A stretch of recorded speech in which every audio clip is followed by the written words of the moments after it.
delighted to introduce our first panel, Driving the Sustainable Development Goals in Mining.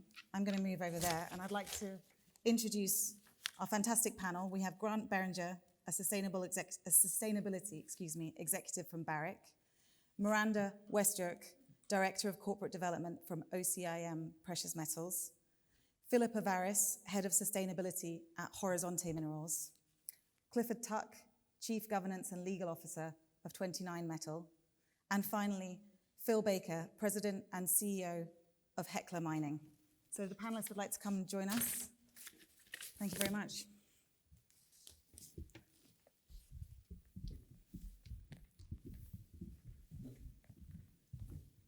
Take a seat wherever you like. Give them chairs. We were meant to be seeing a slide. I don't know if someone can press the button that will show, for those who are not familiar, what the SDGs look like. But in fact, one of the things that we're going to talk about is that you've probably seen these everywhere. They seem to be almost ubiquitous in both sustainability reporting and in company websites these days.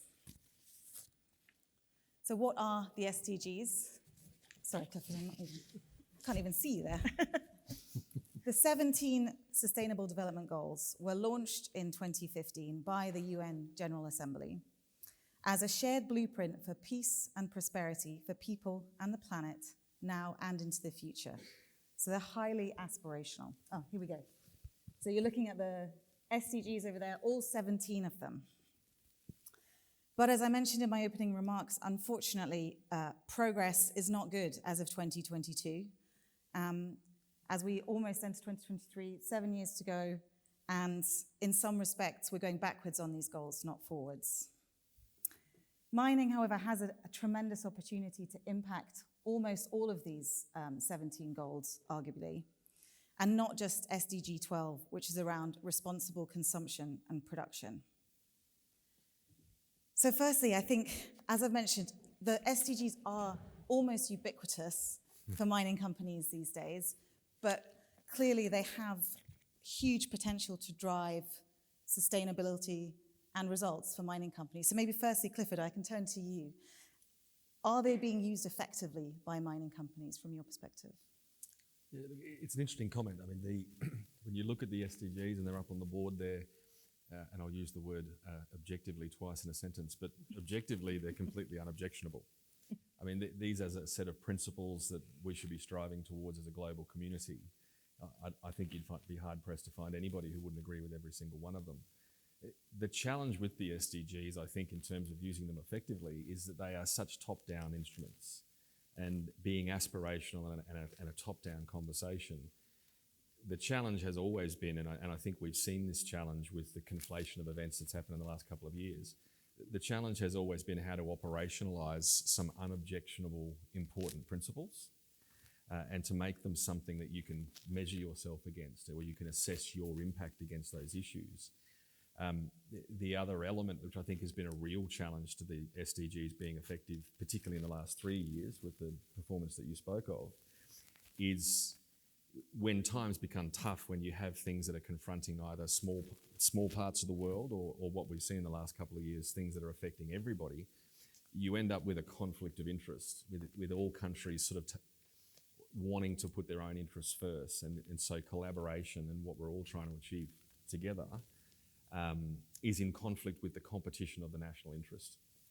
And so again, if you come back to my earlier remark, the failure to operationalise the SDGs means that it's left to all of the member nations, and all of them signed up to this. It's up to them to determine how they will apply them, how they will prioritise them, and they will inherently do that in their national interest, most particularly in circumstances of pandemic, conflict, energy crisis, and what have you. It's an interesting point, because as you say, that one of the great things about the SDGs is that they're unambiguous and they're so general and so aspirational. But on the other hand, that makes them so aspirational that, in fact, it doesn't seem that companies are always very good at translating them into direct operational impacts. So maybe, Grant, if I could turn to you, can you tell us a little bit about how the SDGs are informing or defining your sustainability strategy?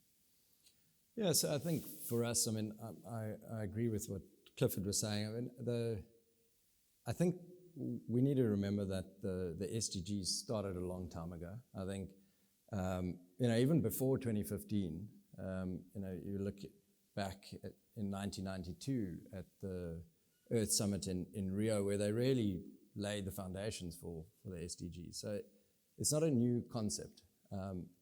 I think what has been an issue for most of us in the mining industry and maybe other industries out there is that ESG has got this prominence in the last couple of years. It's almost become a bit of a buzzword. And I think, don't get me wrong, I think it's good that we've moved ESG from the margins now to the mainstream and it's been focused on, but I think sometimes we're focusing on the wrong things. And I think the SDGs really we're good at focusing at the right things. Yes, 196 targets might be difficult to achieve, but I think, as Clifford said, it does hit on all the points, and you'd be hard pressed to argue against them.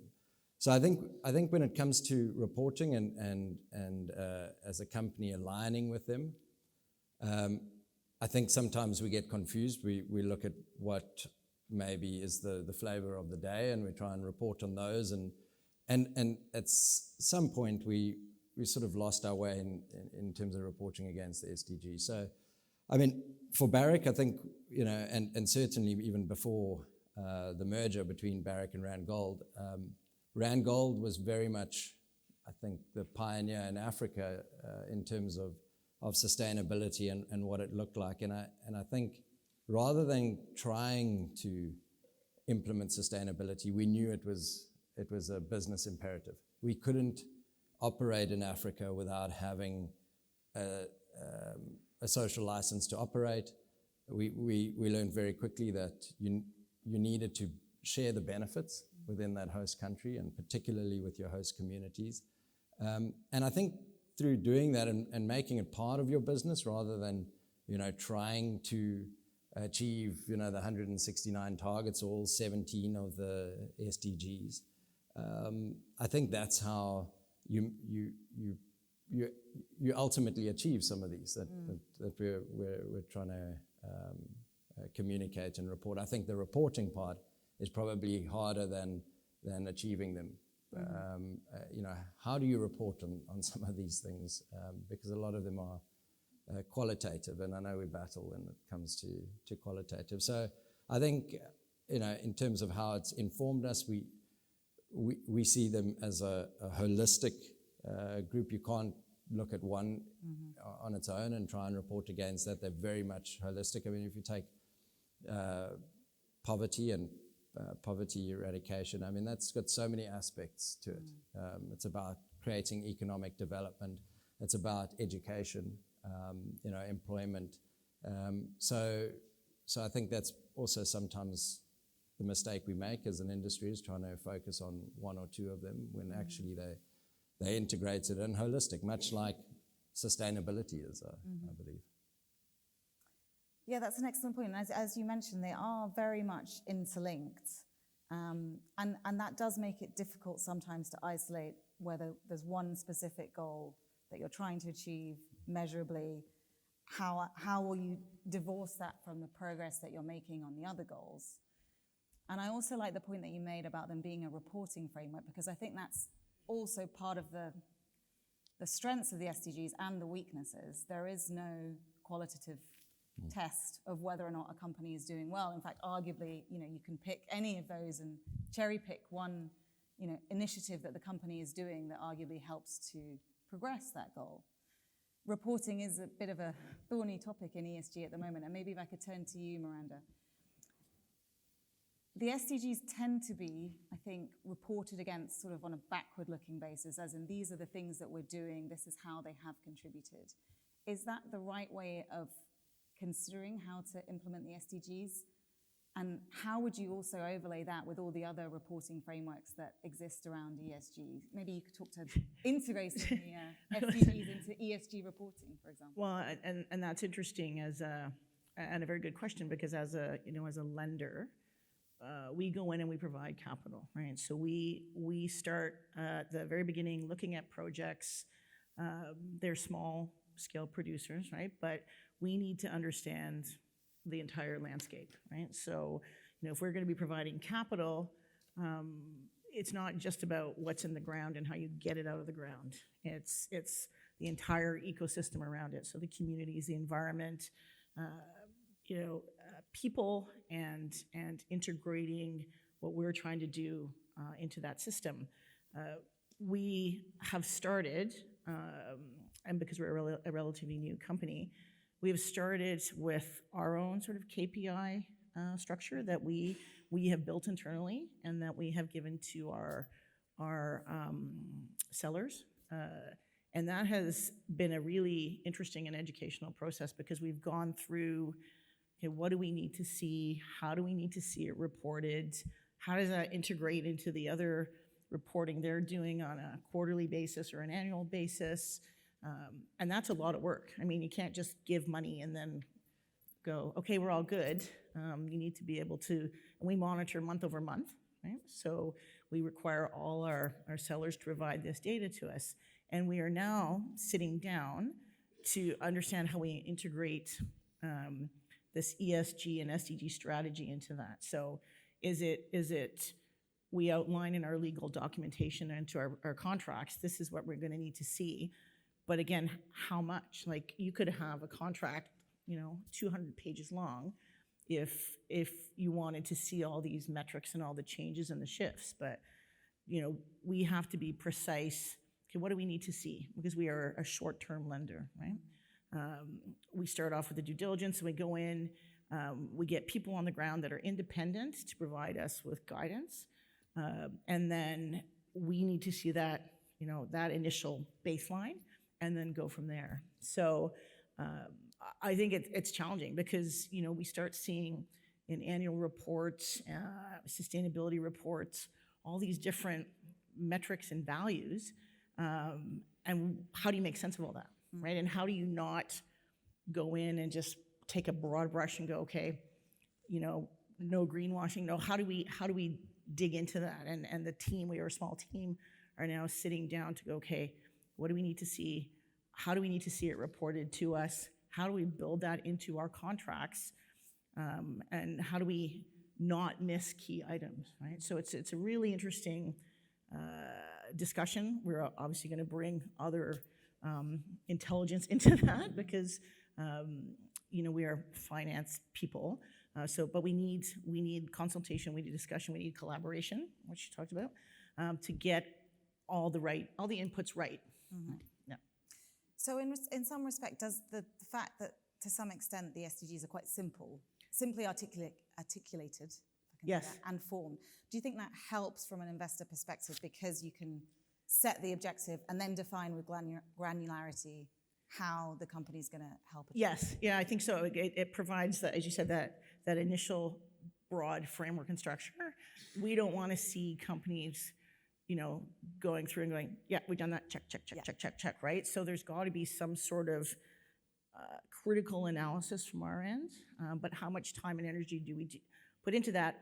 Who does that for us? How do we see that report? How do we analyze it? And how do we manage the changes? And what do we do with that information, right? So if in month 1, everything is going well, and then month 2, you see a shift, well, what does that mean? Is that because, they've had issues on the environmental side? Is there a community that has shifted? So it's a huge learning curve for us. It's a significant learning curve for us, but we're trying to, understand what do we need to see, how do we need it reported, and what do we do with the data that we get. Thank you. So the challenge, I guess, not just for investors, but also for companies is to manage the complexity along with all the other organizational efficiencies and pressures, particularly cost pressure at the moment. There are 17 SDGs. Arguably, not all of them are created equal. Phil, maybe I can turn to you. Maybe you can talk to us a little bit about how Hecla would consider prioritization. I think is probably the wrong word, but how do you assess materiality in terms of these 17 SDGs, and how do you implement those in your strategy? Let me start off by saying, Hecla is a 130-year-old company, and so when we think about sustainability, our history is an example of sustainable development. And I don't think we actually do prioritize these 17. We actually have and meet the 17 objectives with where we operate. And I think back to, when I started my career back in the 80s, at the time, the idea was social license to operate. So many of the same concepts, as Grant was saying, much of this is not new. And what's clear to me is the mining industry is really a leading light for sustainable development. And I think that whatever shortcomings we've had, it's not driven by the mining industry, it's other parts of the economy that drive this. And so when we started putting in projects in the 80s, we went in and, well before you ever had any of these specific goals, we went in and made the determination that we needed to think about what happens to this community after we have completed mining. So there was a foundation set up going back into the 80s to provide support to the community. There was training that was done for additional jobs. And so so when we think about what we prioritize, frankly, it is all 17 of these. We're not challenged by the fact that we've got these 17 different categories because it is all achievable. And I think it happens, certainly in the United States where most of our operations are today, but it happens around the world. It is, as I look at my colleagues that are in far afield and difficult places to operate, they are applying these principles, and they've been doing it for a long time. Are there any particular initiatives that you think, differentiate Hecla as a company versus what other people are doing, particularly in the US? I think generally speaking, no. I think generally speaking, the mining industry does an excellent job, and I think we have the advantage of being in places where there's already that expectation locally. We were the largest gold producer in Venezuela for about a decade, and the issue you had there was not so much what we wanted to do, but what the culture was willing to do and the government was willing to support. And that's probably the biggest challenge, is overcoming the reluctance of putting the energy into these objectives. Thank you. It's great to see, a company with your track record, as you say, can be a beacon for companies on the more junior end of the spectrum who are struggling to get to grips with some of these priorities. Philipa, I wonder if I can turn to you and talk about some of the initiatives that you've been involved in, either at Horizonte or your previous roles, and how that relates to obtaining and achieving success on the SDGs.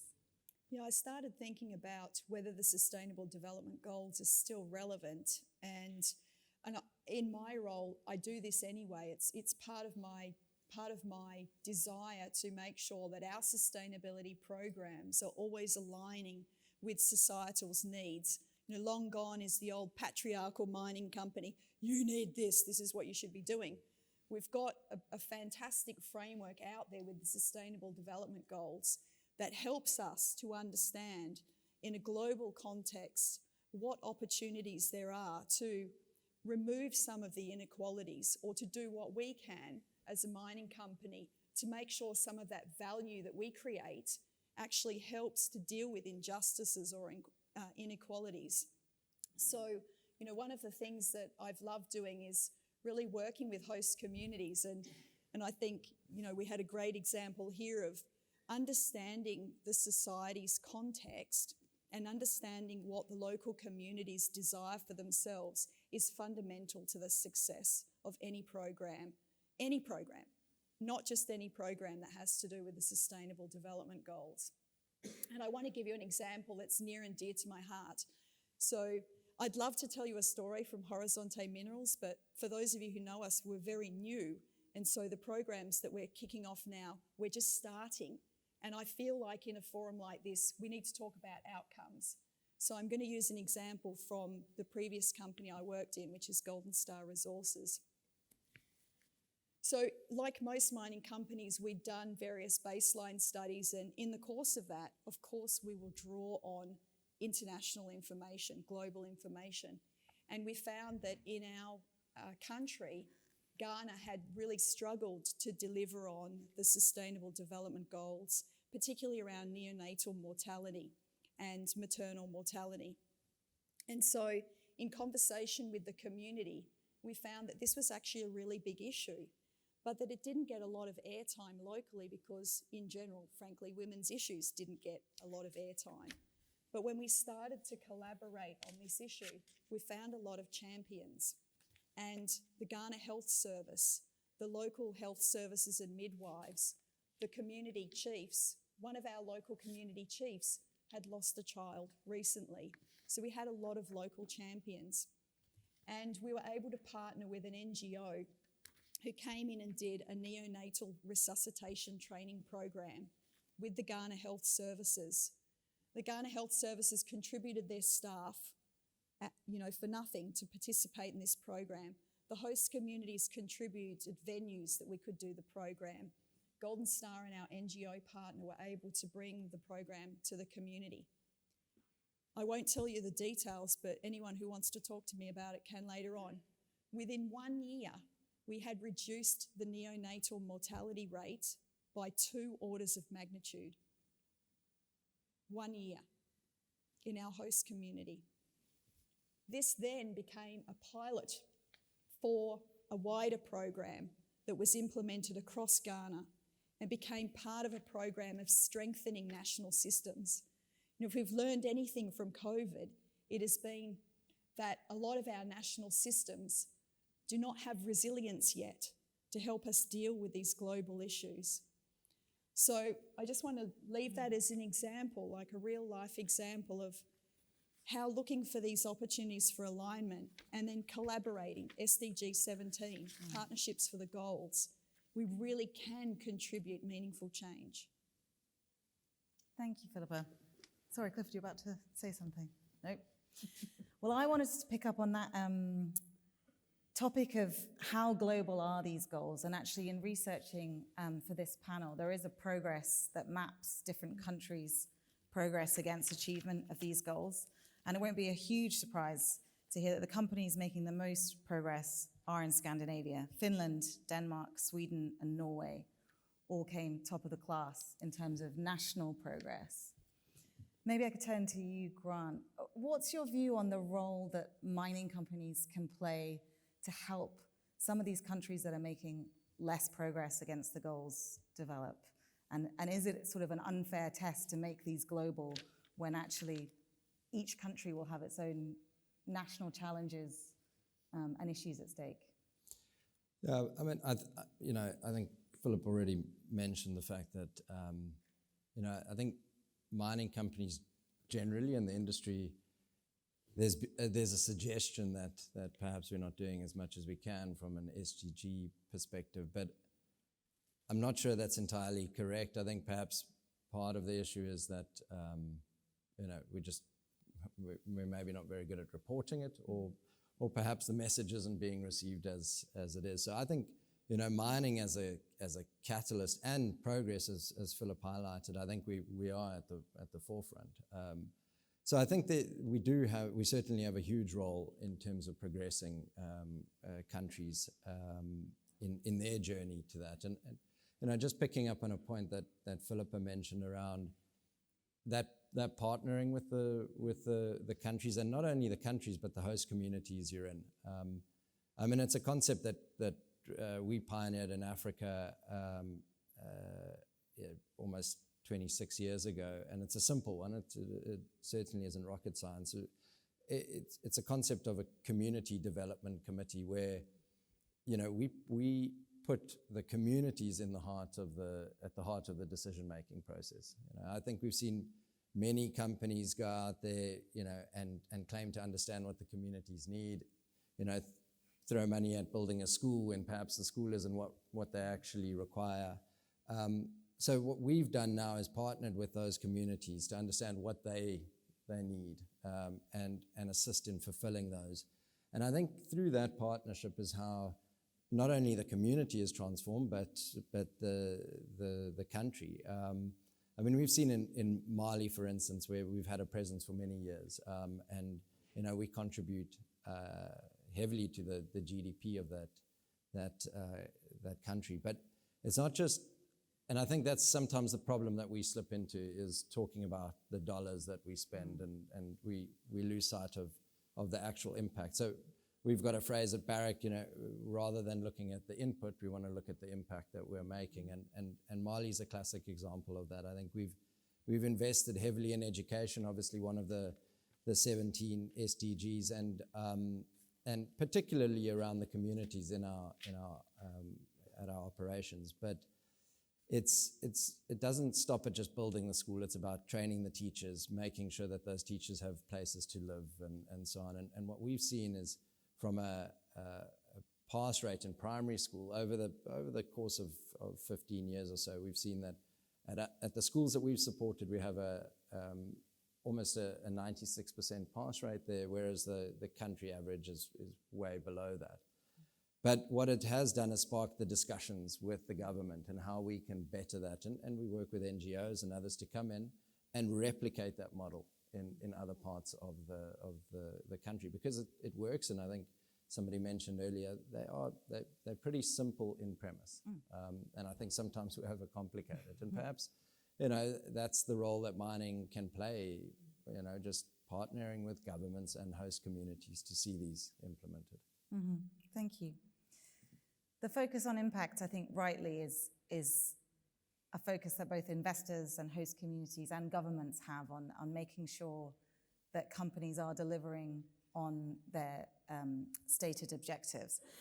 Clifford, maybe as a fellow lawyer, I can ask you a very difficult question, which is, how do we measure impact of the SDGs? And, mining companies have been criticized of greenwashing in the past. I alluded at the beginning, it's quite easy to put these in your annual report and, build a well and therefore tick some boxes. Should there be greater accountability? Should there even be greater regulation to make sure that the SDGs are not used for greenwashing? I'll give a classic lawyer's answer to that question, say yes and no. Transparency and a clear message around what you're doing and being able to back it up with information is important. One of the real challenges, again, with the SDGs, given the way that they're crafted and the level that they sit at, is you are searching for how do you meaningfully express information about what we're doing in this space. And I think the habit, and I was listening to your remarks a moment ago, and I think one of the challenges with the mining industry is we have a brand problem.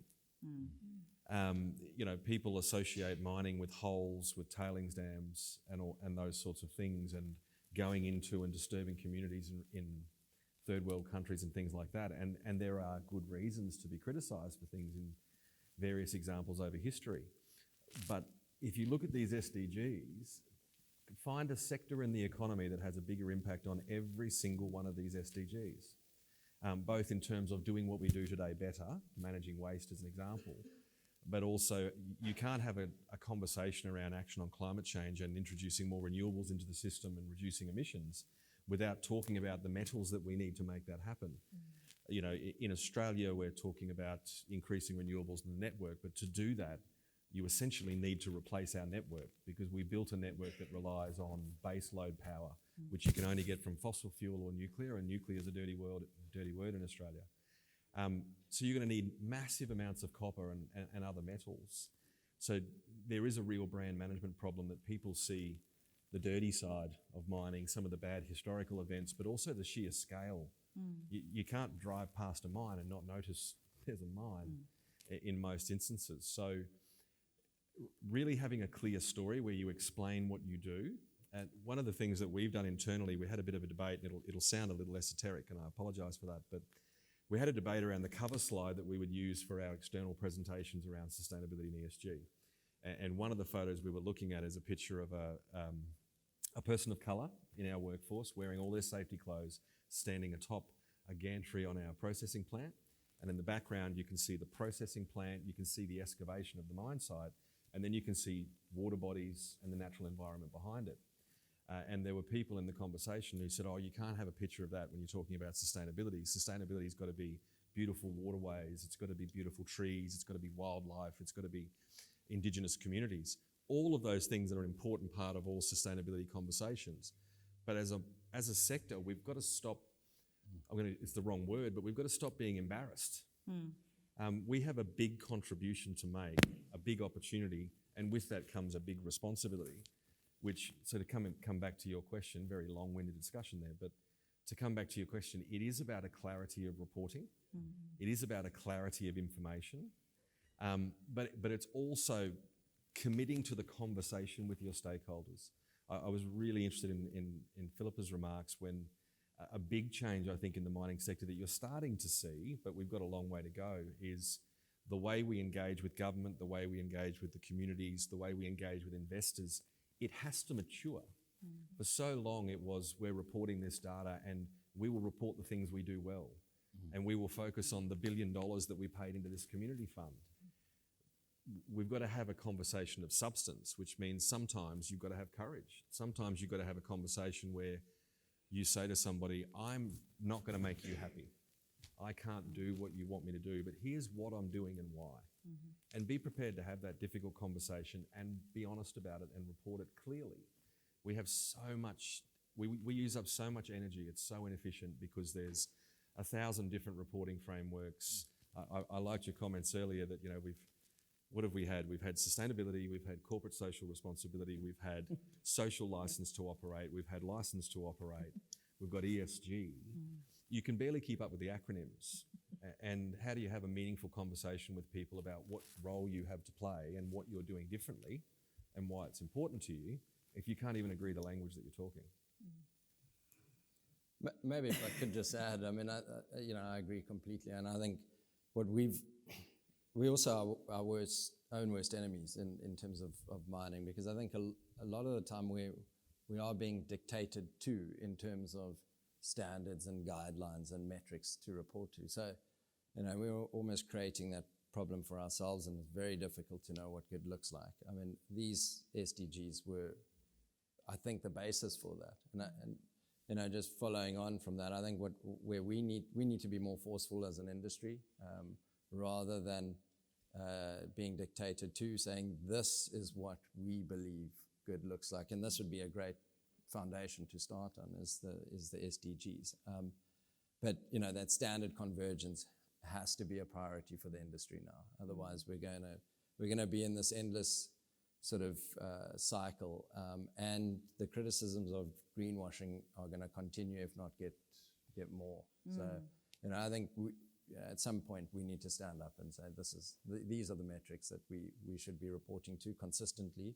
And it's, as I say, it's a very good basis to start on is the SDGs. No, thank you, Philipa. You're going to solve the sustainability reporting Well, I conundrum. think, and to be courageous enough to stand up and say when our programs didn't work. The program that we did with Helping Babies Breathe, it was the outcome of years of work to get to a point where we could speak together as a community in a way that was respectful. Because I think, let's be honest, if your mining company's been around for more than 5 years, there's history there.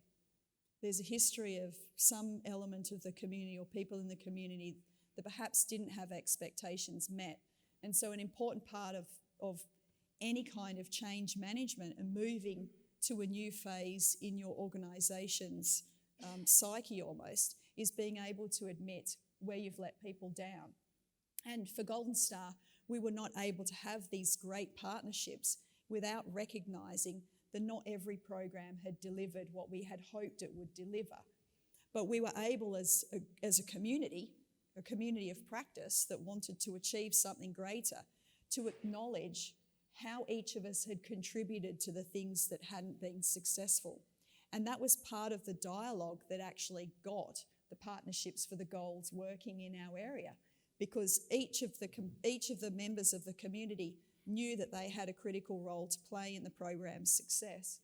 We were able to point to programs exactly like Grant talked about, where we'd built a school, but the government hadn't delivered teachers.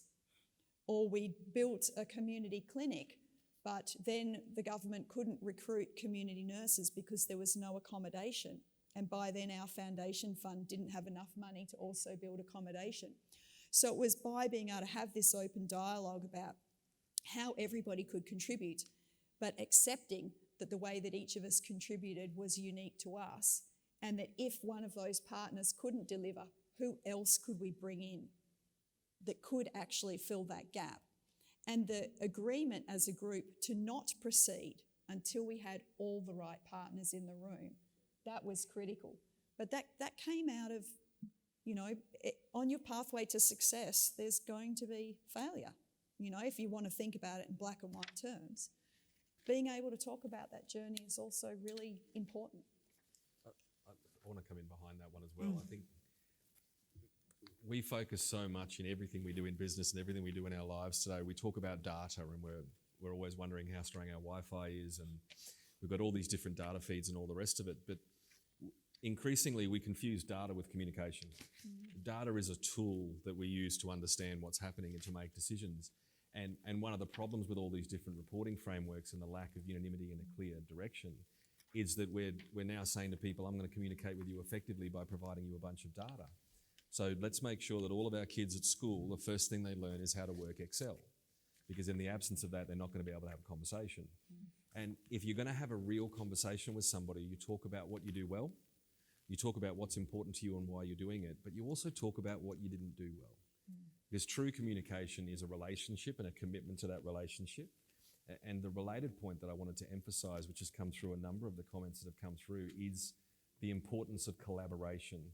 So much of what we do, particularly in the West, is a competition. It's a competition for capital. It's a competition for employees. It's a competition for better contract rates.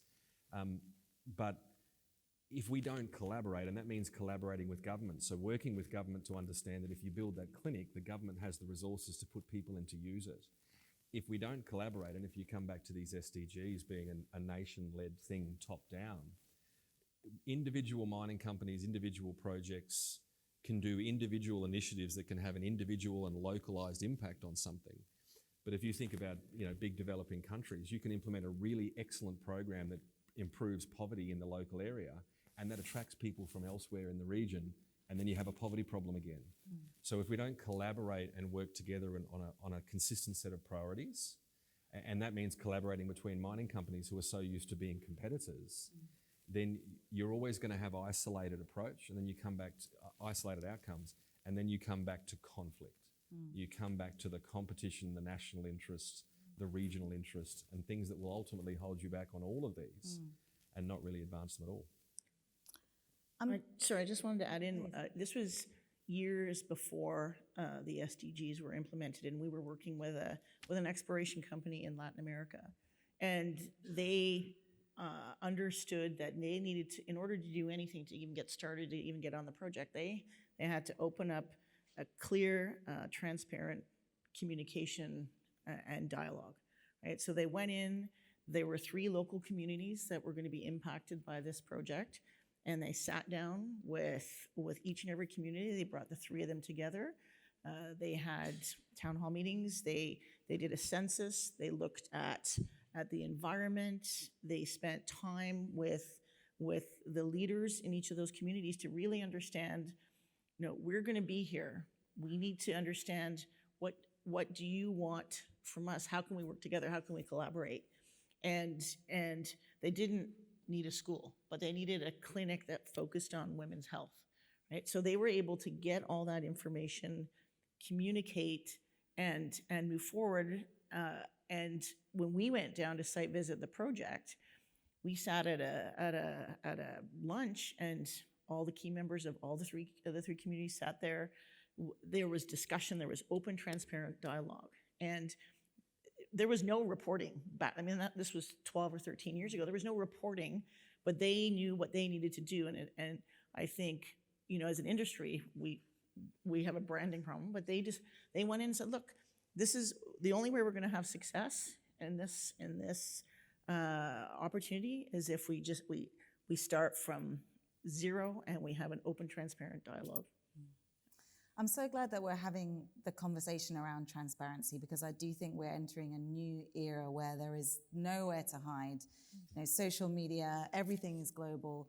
No matter what you think you're doing, someone on the ground will tell you whether you're actually doing it effectively. And I think that is a new era for many companies to get their head around. It doesn't really matter what your corporate objectives are unless you're having a real tangible impact with your employees and communities on the ground. But again, you've got to be prepared to have a conversation. People will criticize you. Correct. People will have different views. I'm going to put $1 million into the community and the consensus says we're going to spend it on this project. There'll be somebody who wants you to do it differently. And sometimes you see companies that are so focused on risk management. You can almost see with the media reporting and then their advertisements or things that they publish, it's not mining related, but in Australia we had a big cyber breach with a telephone company, Optus. And you could watch their crisis management plan playing out on television because you saw the commercials. You know, we know that we've let you down. We're going to do better and we're going to pay money into universities to improve cybersecurity and all the rest of it. We get so worried about having difficult conversations, we shy away from them. Yeah. There used to be a time when two people didn't agree on something, they sat down and they belted out an argument and they resolved it. But now we don't want to have an argument. We can't afford the brand damage of having a difficult conversation. You've got to be prepared to have good and bad conversations. Well, I'm mindful of time. I'm sure someone's about to tell us that we're out of time. Maybe one last question for the panel. Maybe I'll turn to you, Philip. Are the SDGs still fit for purpose, or do they need a rethink before we get to 2030? So, you know, my view is they are fit for purpose. And my message really to the investor is, and this is really all about an investor conference, is consider the ability of the project to meet these goals. Ultimately it's your money. And think about, are you going to be able to invest in that project and see that project at the end of the day be able to meet the goals? And if you're not, maybe you should be investing elsewhere. Thank you for that optimistic and positive note to end on. I'm sorry that we don't have time for questions as far as I'm aware, but I'd like to take the opportunity to thank this panel. I feel like we could have talked for a lot longer, and I trust that the audience found it insightful. So thank you very much for your joining us. Thank you. Thank you.